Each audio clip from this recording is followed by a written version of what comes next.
All right, last section today, taking what we've done so far and building that into healthy workplaces. So I have some terminology, some key concepts for you, and again, some prompts for you to get into reviewing some concepts, looking at some examples. Let's have a look. In terms of avenues of influence for health, and this is true for adults in general, but we're looking at it from the context of workplace design. We want to look at health practices. So these are behaviors that individuals undertake. That obviously directly influences health. Personal resources. This is a big one when we talk about adults that we haven't seen much of yet, but the idea of autonomy. Autonomy means that you decide. And I think you can probably relate to that as I do not like being told what to do, but I don't mind having options and choosing from those options. Now, with that autonomy, we have environment, and we know that the social environment and the physical environment that you create is what allows choices to be made that are going to produce behaviors that are going to influence health. Okay, so all three of these elements feed into health, specifically to adult health, but how we structure that environment socially and physically can change the types of autonomous decisions and choices that adults make that are going to influence their behaviors that are ultimately going to affect their health. So we need to keep that autonomy, we need to keep that ability to make choices.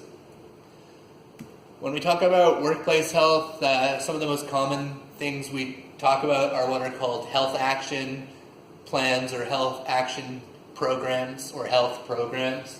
So these are things that you've heard about before. It's creating policies and procedures. Now, some interesting studies out of Canada and the US, when you ask employers about health and wellness programs, more than half of employers say that they have health and wellness programs for their employees. When you ask employees, only about 25% say that they have workplace health and wellness programs. So what that suggests is a disconnect between, if these things exist at all, are employees aware of them, and do they look at them as usable, meaningful tools that they can actually use? Do they fit into this idea of still allowing autonomy of choice without being too overbearing? Part of the criticism is that, in your environmental design, are you so overbearing to the point that you're paternalistic, that you're, offering almost an illusion of choice? So it's really a fine balance between coming across as paternalistically trying to exert this top-down control. Oh, you have choice, look at your environment here, but it's so constrained that there's not actually autonomy. Okay, so it's a real fine balance in there. But you guys have heard of, flexible work schedules, physical activity programs, healthy eating programs, office ergonomics in terms of setting up your workspace just so you're not damaging your body acutely. Employee assistance programs for social support systems in the workplace. So you've heard all of these things mentioned before. Could be things like job evaluation programs or committees, occupational health and safety committees, health promotion and awareness, healthy transportation options, so walk to school, walk to work programs, those types of things. Bike to work week, so events and celebrations like locally that sort of facilitate those healthy active transport programs and reward and incentive programs. So I'm going to encourage you guys in a few minutes here, once we've looked at a few more things, to go and find examples of success stories. So these are the types of things you're going to look for, are workplace programs that fall into one of these types that have shown beneficial. And what about them? What about those success stories maximize these effects? What did they do to facilitate this that allowed the most autonomy, that allowed positive behaviors? Okay. And part of that is work environments. We're talking about physical environment a little bit, and we're going to do this more next week when we talk about built environment. But when we talk about the physical environment, and specifically the workplace environment, we're going to use this word obesogenic, meaning is the environment promoting obesity? And we see that there's actually three main reasons why the knowledge economy, the current shift that we're moving in from an industrial economy to a knowledge economy, three main reasons why this is promoting obesity is that we're sitting more. We have more sitting time. And if you have sitting for more than 4 hours a day, that's a risk factor. And that's a risk factor even if you exercise. So even if you're fit, you have a good diet, you're one of the 15% or less of Canadians that are exercising, you still have a negative health effect of sitting. Okay, so sitting still is a negative effect even in healthy, active people. We know that even as little as 30 minutes of physical activity will offset up to 10 hours of sitting. Okay, so we're not talking about a huge effort. It's really, really hard to get people to do 30 minutes of exercise, but we're not saying that they have to run a marathon a day. This is not hours a day of exercise. This is 30 minutes of brisk walking can offset these sitting behaviors. We know that prolonged sitting not only promotes obesity through these behavioral elements, but also there's a biological, physiological connection where the enzyme function of muscles actually changes after you're sitting. And within about an hour, we start to get a shift of this enzyme. It sort of shuts off or becomes inactive. And lipoprotein lipase is an enzyme that actually facilitates the use of fat as energy. Okay, so after an hour of sitting, we sort of have our biology, our physiology shifts that our enzymes are actually facilitating fat oxidation or metabolism any further. As little as 5 minutes of exercise an hour can offset that. So you can actually return that normal vascular function, that normal enzyme function with as little as 5 minutes of exercise every hour. For my personal practice, that generally means setting a 45-minute timer on my desk and getting up every time that timer goes off and at least going to get a sip of water or going to the bathroom or going to say hi to a colleague, and in 5 to 15 minutes usually returning back to my desk, which is why in class I also use the 45 or 50 minute window, and I make sure that we take a break. I leave the room, encourage you guys to get up and leave the room as well. So if you haven't picked up on that, I'm trying to model that in class, that at least every hour we're moving, because it does matter. It makes a difference. Oh, I put a note that fidgeting works too. So if you're one of those people that's constantly air drumming all day or your legs just tapping nonstop, you might be annoying your friends and family, but you're burning about 120 to 150 calories more a day by doing that. And it's actually working out to be a meaningful difference. So that fidgeters actually generally have better body composition, meaning that there's less obesity, less overweight incidence in people that are fidgeters. So if you're a constant air drummer, foot tapper, you at least got that going for you. And I heard this is the new prototype of the desk they want to put in McKinnon 150. I'm not sure if that's true or not. So you may have heard of this in the popular media, the idea of sitting being the new smoking. Is sitting the new smoking? We tackled smoking in the 1980s and 90s and just how bad that was for us. But we know that as we age, physical activity levels decline and sitting increases. So sitting's bad and sitting time increases as we age. So I'm going to encourage you to make your life harder. And to do that, I'm going to encourage you to pause right now and watch this video. It's another video by Dr. Mike Evans, who we watched a video of him earlier. He's the guy that did the 23 and a half hours a day. So I'm going to encourage you to pause this video right now, click the link and watch Dr. Mike Evans as he challenges you to make your life harder. Come on back in a couple minutes and resume here. Alright, hopefully you enjoyed that video from Dr. Mike Evans. He's obviously a really engaging guy, done a great job with his videos, and again, a nice prompt. He did the 23 and a half hours a day video. This is a nice companion to that really encourages you to make your life harder, but for the better. In the research, we see this is a pretty famous study. It came out in a high-level journal, Medicine, Science, and Sports and Exercise, and it looked at sitting time. And like I mentioned earlier, this identified the fact that sitting is a risk factor for health, even if you are an exerciser, even if you are active. And it highlights that and summarizes that research along the right side here.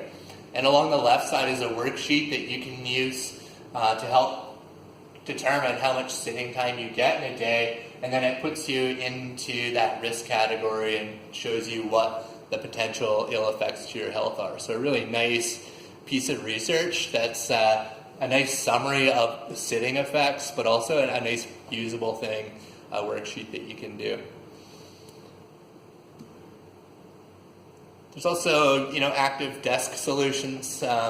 If you come visit me in my office, I can show you this type of thing here, a desk that, powers up and powers down, depending on whether you be sitting or standing. I quite like it. I vary between sitting and standing a couple times a day, and there's a reason for that, which is a little clue. I'm going to leave it there.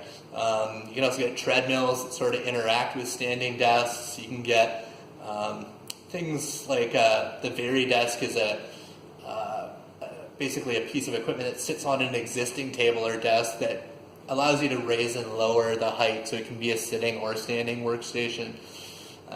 You can get, bikes or cycles, exercise cycles essentially fit under your desk. They're low profile, so you can fit them under your desk.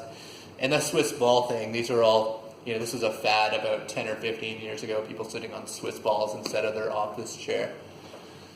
So active desk solutions is one of the strategies around getting at, reducing sitting time. I mentioned the idea of strategies as well for just getting up, 5 minutes out of every hour. So there's a few things like that. I also have a prompt on the slide here for you to, using at least one peer-reviewed journal article as a reference, are active desk strategies effective at positively improving population health, and are there any limitations? Okay, so this is a nice example of a short written answer exam style question you might get, so you can try that out.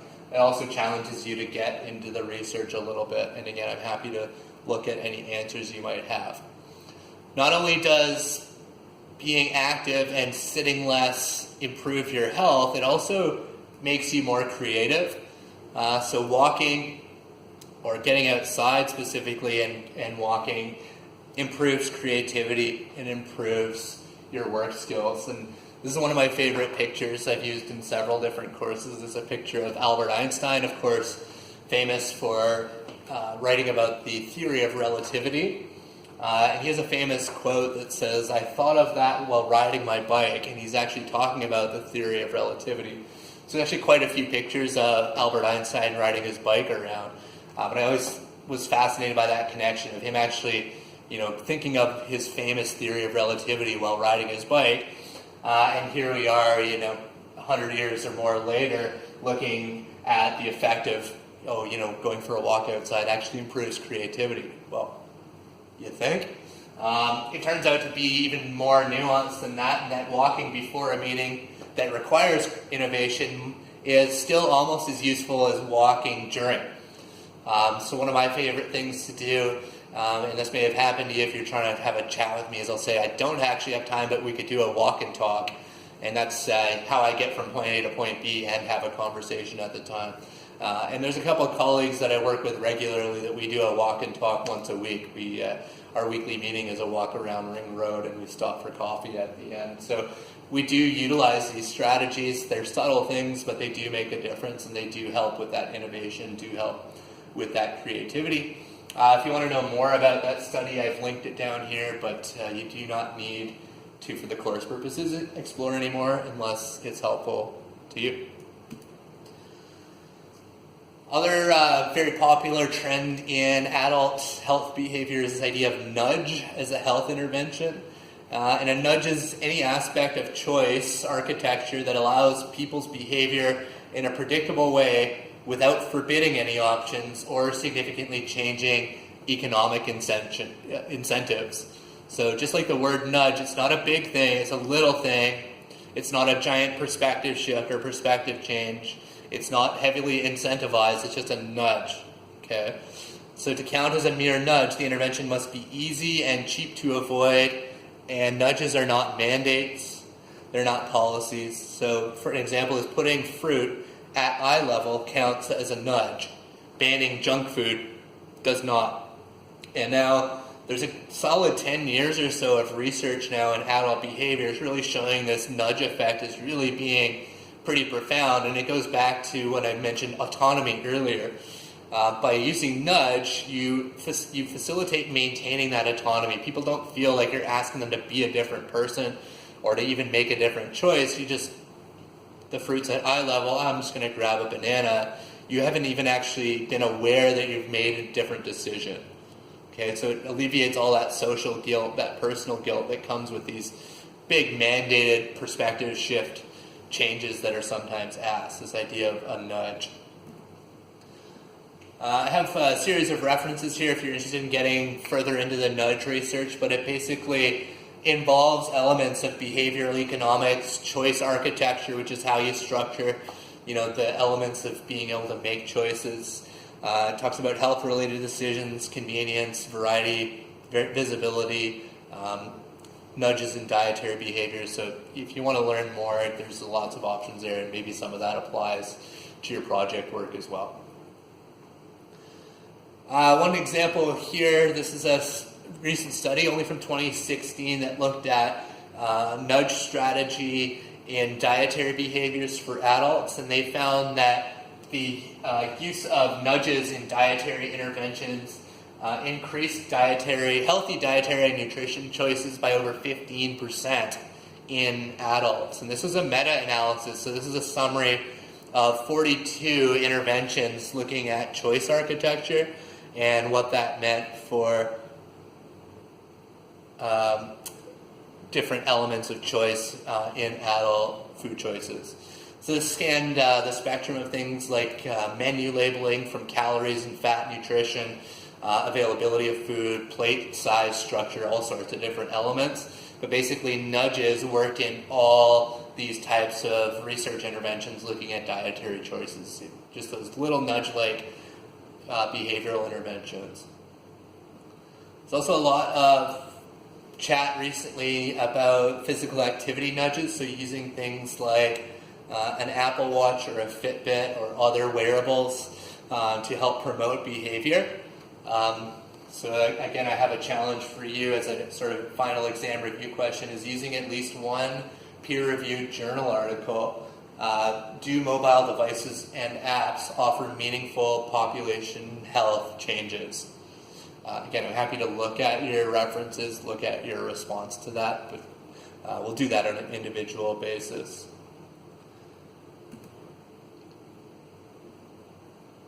I'm going to, each week from here to the end of the term, have final exam review questions. I've sort of had them throughout.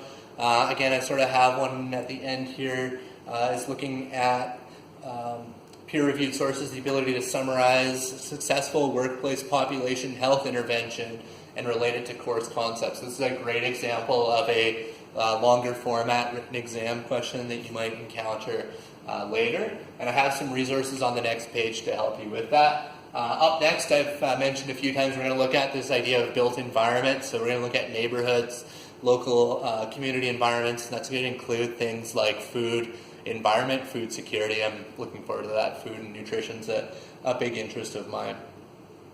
In order to help you with some of these bigger picture questions that we're getting at, I have a neat video by Michael Marmot, who's a researcher that you see referenced throughout your textbook and throughout what we've done so far here. This is a guest lecture that he did at Yale. It's a bit longer, about 45 minutes, but it's really a nice summary of a lot of things that we've done to date. So it's a nice review of our course to date. And he specifically has a section that talks about employment. So I think it's a really nice time to fit that in. So find 45 minutes or an hour this week where you can sit down with that, take some notes. It's a nice review activity. And in terms of Canadian resources for dealing specifically with workplace health, there's an Institute of Work and Health. It's a Canadian-specific website. It's based out of Ontario, but they try to be national. So it's specific to Canada, and what's neat is they have case studies in there. So I've had a couple questions where I'm asking you for examples. If you can't think of one, they're everywhere. If you can't think of one or haven't heard of one, you can go to the website and get an idea of some of the things that they're looking for, some of the things that they've highlighted in terms of some of those impactful case studies. So they have a link where it talks about case studies. So here they have dozens of population health intervention case studies and sort of how they've worked and the populations that they've looked at and the interventions that they've used and the results of that. So it's a really neat, at least a starting point. They can give you examples when I'm asking about things like examples of successful interventions and stuff. It's a nice starting point. All right, guys, I'm looking forward to seeing you in person next week. We'll look at the midterm exam and we'll review answers for that. I'll take up any questions you have. I hope you have a great Halloween, great week, and I will see you next week. Take care.